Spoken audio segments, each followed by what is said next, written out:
Emotional and trauma healing is an ongoing process and practice.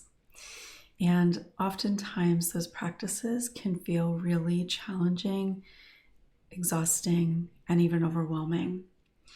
Today, I want to share with you some somewhat simple practices that you can begin to incorporate or continue to practice as time goes on that really can make a significant difference in your healing.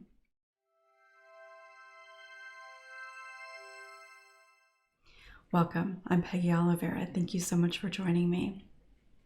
So, there are really a whole lot of practices that go into this process of healing, but today I'm going to share with you just a few that when you do them regularly, and they are relatively easy to get into a habit of doing, when you do them regularly, they really have kind of a compound effect as time goes on.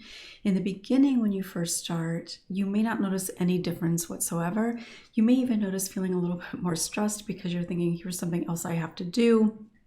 But as you can begin to incorporate them a little bit more regularly, they have really a quite significant impact on how you feel every day, just every day as you go about your day, and how you feel, how you respond in those moments that are really challenging. So to start, when you begin your day, I know for a lot of you, you don't sleep well, you wake up not feeling great, you wake up feeling even potentially a sense of dread about what might be in front of you for that day, feeling overwhelmed with your to-do list. So, one practice that you can begin to do that can really create a habit of just starting your day in a very different kind of emotional and energetic space is when you first wake up, so before you get out of bed, maybe even before you open your eyes, just take a moment to notice your breathing. So basically, the idea is that you pay attention to the fact that you are breathing. And in that, maybe you deepen your breath a little bit. So you don't have to go into any specific practice of breathing, but just let yourself take a couple of really nice, full breaths. So, and that can be really helpful, especially if you're not sleeping well through the night. So a couple, at least, maybe a few breaths in and out fully. In and out, ideally through your nose, but it doesn't necessarily really matter as long as it's not kind of a stressful type of breath. Another thing that you can incorporate here, so you can do all of these, you can do one or a couple of them, but the more of them you incorporate every morning before you even get out of bed, it has the ability to really change how you feel and how you move through your morning and therefore your day. So the next thing is to be very intentional about doing kind of like a full body stretch. So that can look maybe a couple of different ways, but in particular, just allowing yourself to stretch. So really kind of elongating your body. So putting your arms above your head, resting maybe on your bed, and just really reaching. And same with your legs, really reaching and pushing out through your feet. Maybe even bending your ankles and really reaching your toes as far forward as you can. So really stretching your body. And this can be good for physiological reasons, but it's also helping you really just connect to your body. And that feels good to your body, and it's good for your body to do that. But in that intentional stretching, you're connecting to your body, which is an important practice for healing. You don't have to do anything with it. You don't have to think about anything, just intentionally doing it, and then maybe just noticing how it's feeling. And the last thing is something that can be really helpful before you get out of bed, or maybe shortly after you get out of bed. Be very intentional about identifying something that you can feel grateful for. It can be just one thing, Or if you want to really include a gratitude practice, start building that. Maybe you, before you get out of bed, you grab a journal and you write down a few things that you're grateful for. And it could be something that you're grateful for from several years ago. It could be something that you're grateful for that you experienced yesterday. Could even be that you're grateful that you woke up, or that your body isn't hurting as bad as it maybe did last week or last year or yesterday. It could be maybe something that you're looking forward to in the day. So you could be grateful that you're going to be able to do that. So there are really a lot of things that you can point to. You don't even necessarily have to feel internally this incredible sense of gratitude or appreciation. It's just about taking a moment to let yourself connect to your reality, to your life, and something that you can be grateful for. So all of that before you even get out of bed. And it may feel awkward, you may feel annoyed. And obviously if those things are present, you're not going to notice a difference on that particular day necessarily. But if you begin to incorporate it regularly, just like with all of these things, then it really does make a difference. So notice that none of those things I mentioned are specifically around having to think about anything to do related to healing. And the same is true for all of these practices. Okay? So the next thing is just kind of throughout your day. So one thing that can actually be helpful is to set a reminder on your phone, or maybe put some Post-its around your house on your car dashboard or something like that. But one is throughout your day, just make sure that you're taking full breaths. So I've had people that I've encouraged them to set a reminder every hour to do it. If you're pretty good at taking full breaths, then maybe you just check in with yourself a few times a day. But making sure that you're actually taking full breaths. Believe it or not, that can actually make a big difference, because particularly if we're stressed out, if we're worried about things, if we are feeling really down or even flat, our breathing can become incredibly shallow. We can even hold our breath. And that just doesn't feel good to our body. And it sends more stress signals because we're not getting the oxygen that we need. So just being very intentional about taking some full breaths every once in a while throughout your day. You could do this at the same time, or you can do it separately. Check in with yourself periodically. Maybe it's even just a couple of times a day or more. And just notice what you're saying to yourself, especially if you find yourself having sort of a strong feeling or reaction to something. So it might be a sense of worry. It might be anger or frustration or fear, disappointment, hurt, whatever it is. But if you notice kind of having a strong feeling or reaction to something, just take a moment and notice what you're saying to yourself about it. And particularly if you're saying something negative about yourself, whether you're beating yourself up, being critical of yourself, or those automatic thoughts related to those false core beliefs, like not being good enough,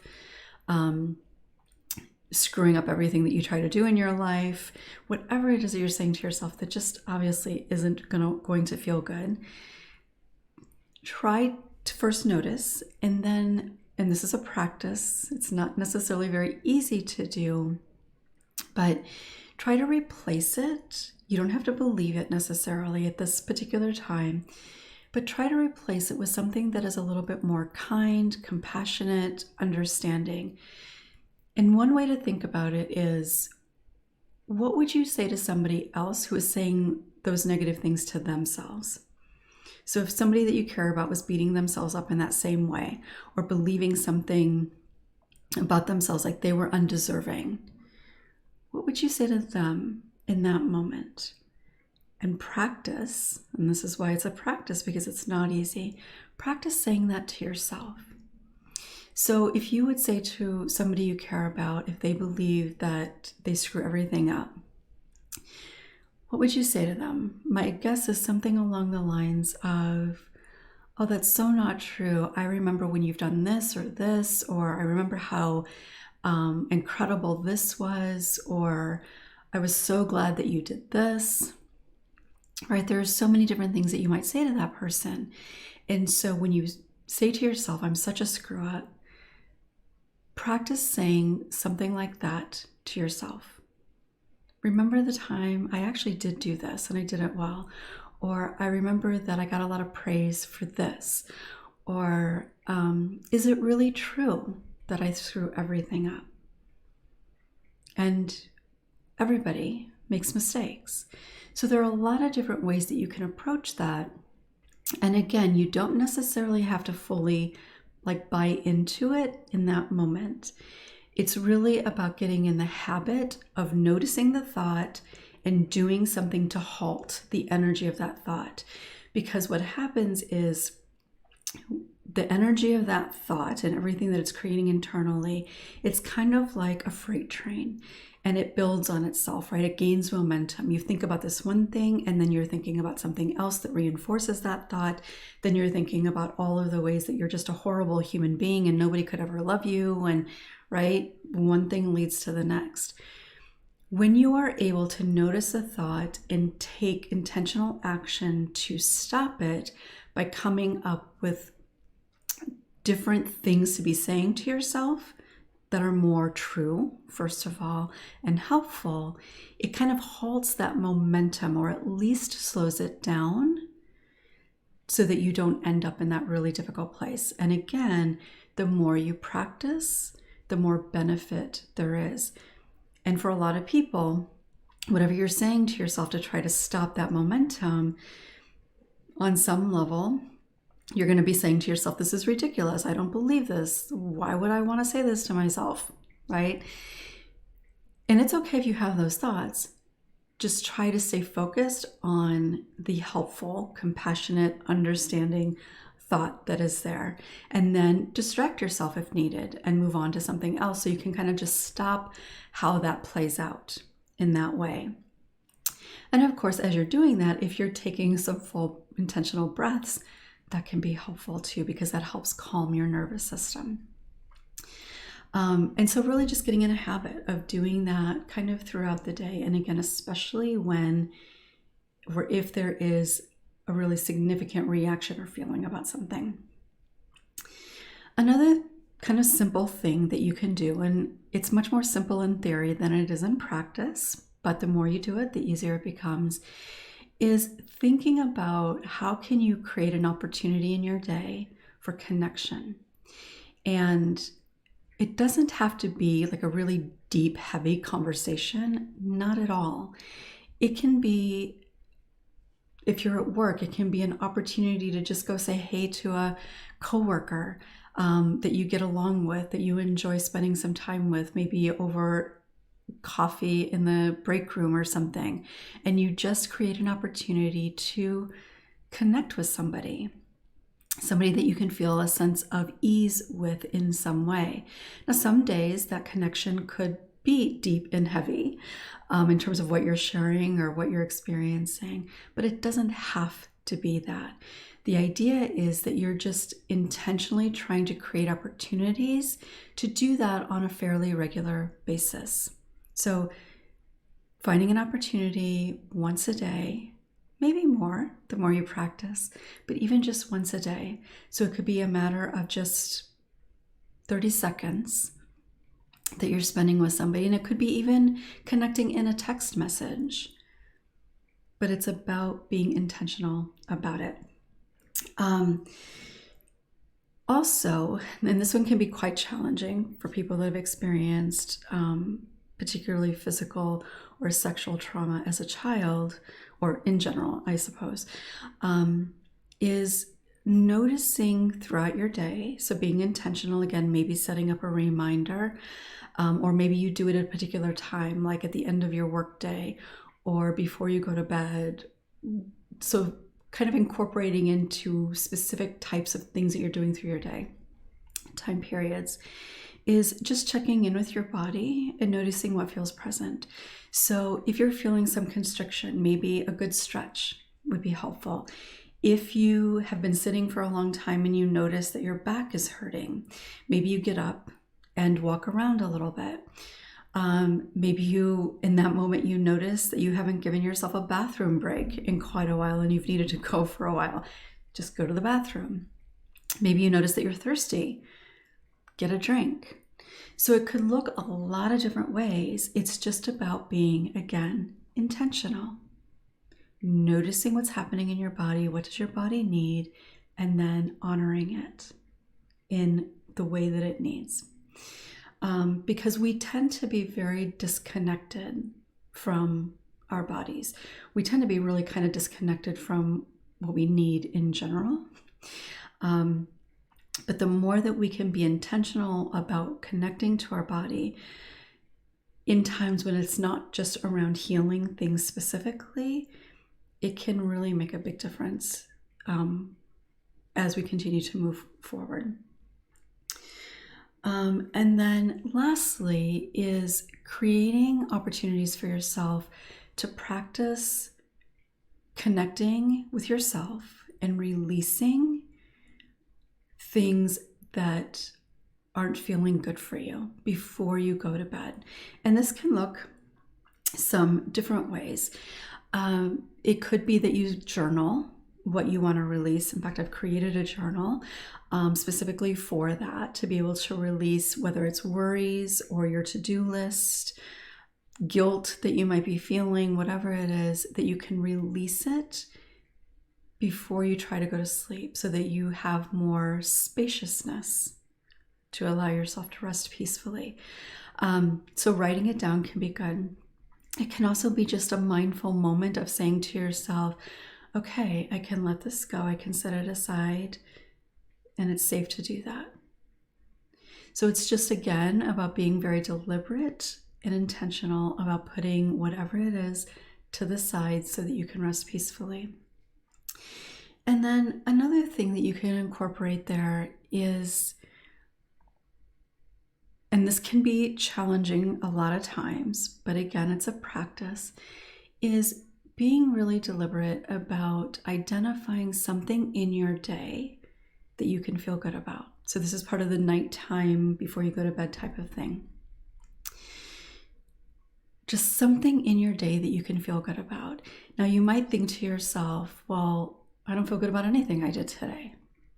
Whether it's because you didn't get everything done, whether it's because you think you've failed horribly at all of it, or you just think that it's never good enough and therefore you shouldn't feel good about it. So it can be helpful to think about it in terms of, what could I feel good about doing today? So again, thinking about somebody else, if somebody said to you, whether like maybe even thinking about a child, there isn't anything about my day that I can feel good about today. I feel bad about all of it if I really think about it. There's likely something that you could identify for that person that they might be able to feel good about. Again, you don't necessarily have to like buy into it that you should feel good about it, but what could I feel good about today if you're having difficulty connecting to it as being true? And it could be simply getting through the day. And for a lot of people, much of the time, that is something to feel good about. It might be that you are remembering to do the practice of thinking about what you can feel good about. That is something to feel good about. So it can be something really small. It does not have to be something big at all. Just something that you can connect to feel good about. So obviously, these practices are not meant to heal you. I wish it were that simple, but these are practices that really can become habits that you get into doing just on a regular basis that can make a really big difference. I'd love to hear from you. Share your thoughts, reactions in the comments below. If you're new, make sure to subscribe and click the bell for notifications. And if you found this video helpful, make sure to give it a thumbs up. And if there's somebody in your life that you think could benefit from it, maybe even consider sharing it with them. Thanks so much for watching. I'll look forward to seeing you next time.